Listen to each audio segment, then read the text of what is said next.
Hadir kembali di ruang dengar Anda, Cerbung Bersuara. Kalau bukan aku, jangan dia. Episode ke-12. Pendengar, dapatkah Anda membayangkan cinta yang telah pergi itu tanpa dinyana-nyana kembali datang? Cinta yang sudah tidak diharapkan itu menyeruak lagi ke permukaan kehidupannya. Senang? Nanti dulu. Bahagia? Jangan salah. Cinta kedua yang datang itu ternyata sudah berkelepotan noda, bagaikan menelan buah simalakama. Ditelan membuatnya hancur, dilepeh, sayang juga, masih ada manis-manisnya gitu. Getaran jiwanya ketika melihat orang yang pernah dicintai sekarang berada di depan mata dan mengharapkan belas kasih dan rengkuhannya. Membuat pemuda polos yang hanya mengerti dendang cinta dari pesona wajah ayu, kedip mata bening, dan merekahnya bibir tipis meleleh hatinya. Ia tak lagi peduli dengan segala permainan sandiwara di belakangnya. Ia rengkuh kembali pujaan hatinya itu, meskipun ada semburat lara yang terus mengorek sanubarinya. Pendengar, bagaimana kisah selengkapnya? Temukan jawabannya dengan mendengarkan Cerbung Bersuara ini sampai tuntas. Selamat mendengarkan. Jangan lupa kirimkan cintamu untukku dengan memberi like, komen, dan menge-share video ini kemanapun Anda suka. Dan bagi Anda yang belum pernah subscribe di channelku ini, tekan tombol subscribe-nya ya. Dan bagi Anda yang sudah pernah subscribe, tidak perlu menekan tombol subscribe lagi. Thank you. Selamat menghibur diri. Sebuah rancangan yang digagas Menur membuat dirinya menemukan kekuatan dan energi positif untuk bangkit dari keterpurukannya. Hari itu hari ketiga setelah ia sembuh dari sakit. Menur berdandan apa adanya, sederhana saja. Rambut lurus lebatnya yang biasanya ia biarkan tergerai, kali ini ia sisir ke belakang, lalu ia tali dengan karet gelang. Wajahnya ia saput dengan bedak tabur agar tidak kelihatan berminyak. Bibirnya ia biarkan merah merekah alami. Tak seulas lipstik pun ia pakai. Jeans warna hitam menjadi pilihannya, dipadu dengan blus kembang yang didominasi warna ungu. Justru dengan dandanan sederhana seperti itu, Menur kelihatan sangat sumringah. Ia keluarkan motornya, lalu ia starter. Menur mengendarai motornya dengan kecepatan sedang. Ia menuju ke jalan yang biasa ia lalui ketika ia berangkat ke kantor. Jamnya pun sama, sekitar jam 7:30. Tapi tentu saja Menur tidak ingin ke kantor karena hari itu hari libur, tanggal merah. Setelah sampai di Bulak Sawah, Menur menghentikan motornya, mematikan mesin, dan ia turun. Menur berjalan ke arah galengan dan berteriak, "Kang Diran!" Diran sama sekali tidak mengira jika Menur akan menemuinya. Ketika namanya dipanggil, ia menoleh lalu terheran-heran melihat Menur berdiri di galengan sawah. Tangan Menur melambai-lambai memberi isyarat supaya Diran mendekat. Diran bingung dan tidak percaya jika dirinya yang disuruh mendekat. Saking tidak percayanya, Diran membalikkan tubuhnya ke belakang dan ke samping mencari orang lain yang mungkin dikehendaki Menur. Diran menebarkan pandangannya ke seluruh arah. Di sana tidak ada siapa-siapa. Ada beberapa bapak-bapak petani tua, namun mereka berada agak jauh di tengah sana. Dan mereka sedang asik mengerjakan sawahnya.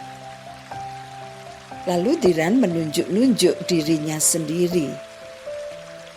Iya Kang, kamu Kang, kesini. Menur berkata agak bengok sambil tangannya terus ngawe-awe. Diran meletakkan cangkulnya lalu berjalan ke arah Menur tanpa tahu apa maksud Menur sebenarnya. Mengapa Menur menemuiku? Mungkin dia mau minta maaf. Dulu ia menolak cintaku dengan sangat kasar, gak punya hati. Sekarang mungkin dia menyesal. Sambil berjalan ke arah Menur, Diran membatin dalam hati.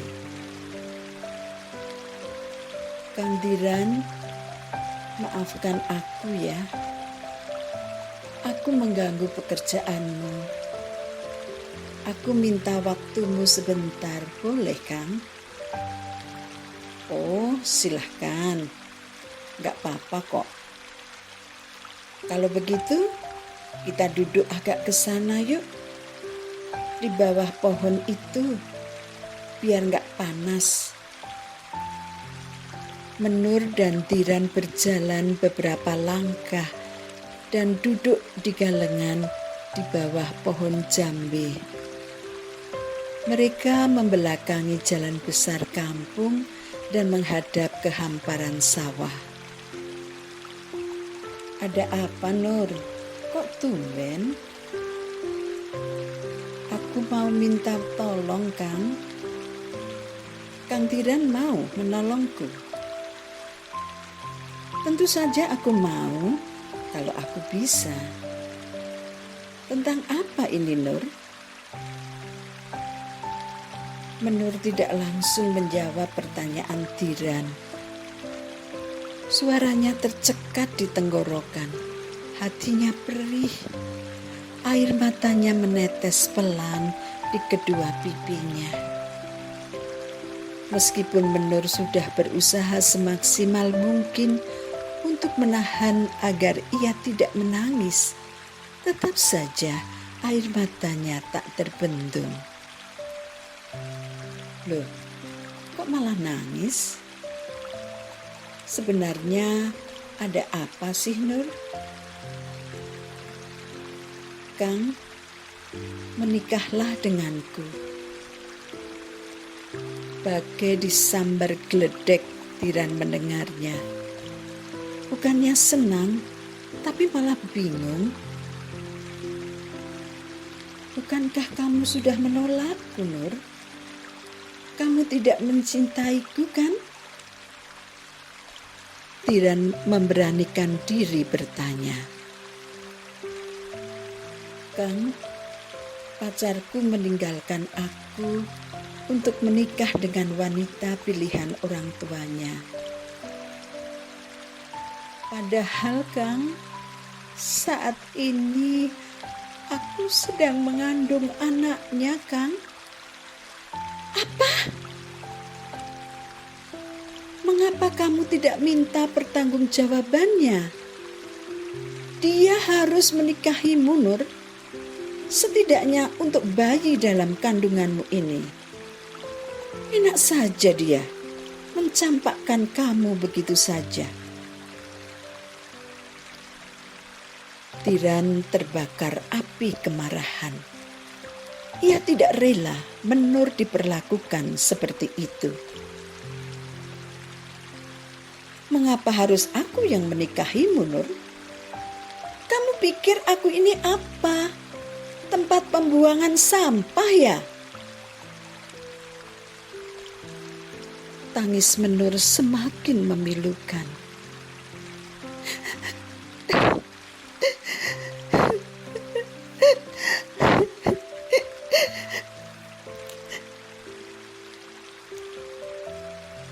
Dan itu membuat kemarahan Tiran mereda. Ia merasa dihina oleh Menur, dijadikan kambing hitam atas perbuatan mereka. Tapi Tiran luluh hatinya. Mereka yang makan nangkanya, aku yang kena pulutnya. Enak saja, gak mau. Hampir saja kata-kata itu keluar dari mulut Tiran. Untung masih bisa ditahannya. Kalau tidak, pasti hati Menur akan semakin runyam. Tiran menenangkan hatinya dengan menatap ke arah bentangan sawah yang hijau. Tanaman padi terbentang di seantero sawah. Batang dan daun-daunnya serba hijau, semua tumbuh subur. Sebentar lagi padi akan menguning, lalu musim panen akan tiba. Petani akan bekerja ekstra keras memanen hasilnya. Tapi itulah waktu yang ditunggu-tunggu mereka. Mereka akan mendapat pemasukan yang banyak, cukup untuk menghidupi keluarganya sampai tiba waktu panen berikutnya. Tiran juga berharap demikian.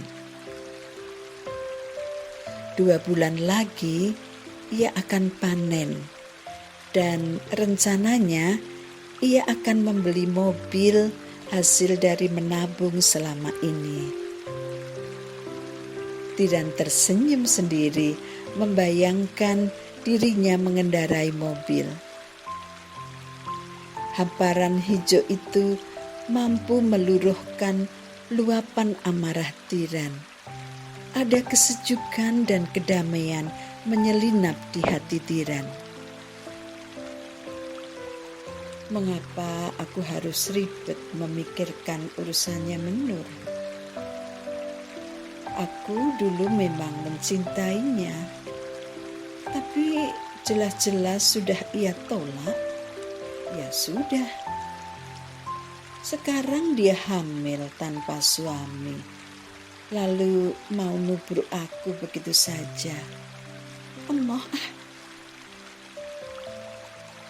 Tiran sibuk dengan pikirannya sendiri, tanpa memperdulikan Menur yang masih sesenggukan di sampingnya.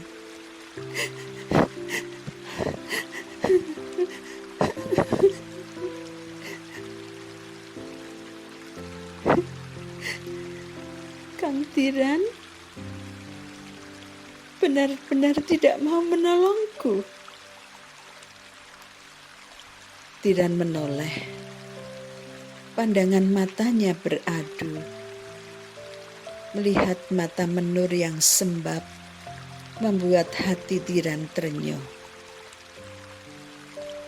Oke, aku akan membantumu. Tapi tidak dengan menikahimu, Nur. Aku akan datang ke orang tua pacar pengecutmu itu. Akan aku katakan kalau kamu hamil. Mereka harus bertanggung jawab. Belum sampai Tiran menyelesaikan kalimatnya, Menur sudah menyela. Oh no.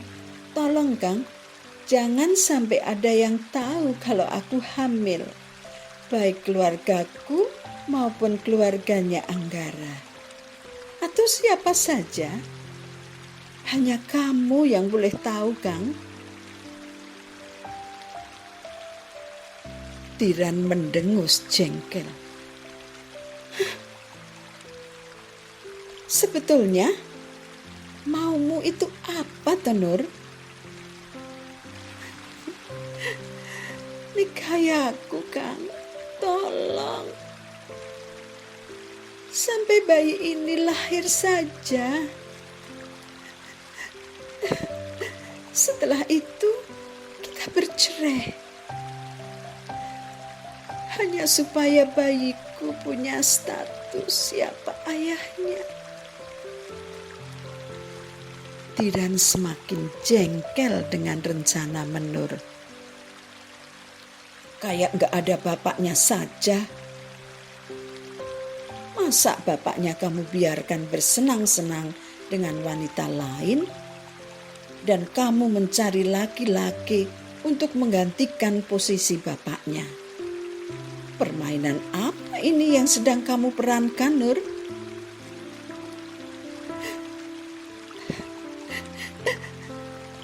Ceritanya panjang, Kang. Tolonglah aku. Demi persahabatan kita, ya, Kang. Suara Menur memelas, meruntuhkan kerasnya hati Tiran. Ayolah, Kang. Ini bukan pernikahan yang sebenarnya. Jangan mikir kebahagiaan. Tidak ada yang dibuat bahagia dengan pernikahan kita ini. Tidak juga aku. Ini hanya sebuah cara kok, Kang, untuk keluar dari permasalahan yang rumit. Kang Tiran tidak harus menafkahiku. Aku akan tetap tinggal di rumah orang tuaku. Begitu juga kamu, Kang. Loh, bagaimana dengan orang tua kita? Mereka pasti akan bertanya-tanya tentang kejanggalan ini. Ya, pandai-pandailah menutupinya, Kang. Kita perlu bersandiwara. Hati Tiran masih bergejolak dengan keraguan. Ia masih ingat kata-kata Menur ketika menolak cintanya. Begitu pedas. Sekarang orang yang dulu dicintainya itu berada di depannya, menangis, memohon bantuannya. Ia sedang terpuruk dalam sesatnya nasib yang ia buat sendiri. Dalam kepedihan pun, Tiran masih mempunyai rasa belas kasihan. Baiklah, Nur. Aku setuju dengan gagasanmu. Hanya sampai bayimu lahir. Ingat itu ya. Dan aku tidak punya kewajiban apapun terhadapmu. Dan juga pada bayimu. Apalagi dengan keluargamu. Begitu juga dengan dirimu. Perasaan Menur bagai tertusuk sejuta duri mendengar kata-kata Tiran. Ia merasa tidak dicintai lagi. Ia hanya dikasihani. Namun itu pun sudah cukup. Menur tetap bersyukur Tiran masih mau menolongnya. Menur tidak bisa membayangkan jika saja Tiran tidak mau menikahinya. Ia akan berada di neraka ciptaannya sendiri. Ia harus kuat. Menur harus mampu berjalan tegak tanpa harus menoleh ke belakang lagi. Anggara adalah masa lalunya, sedangkan Tiran adalah masa depannya. Meskipun masing-masing bakal tidak bertanggung jawab atas pasangannya, tapi Menur sudah menyediakan serpihan-serpihan cintanya. Menur bertekad untuk merajut jajaran kepingan itu untuk dipersembahkan pada Tiran. Cintanya akan ia ukir, dan itu hanya untuk Tiran saja.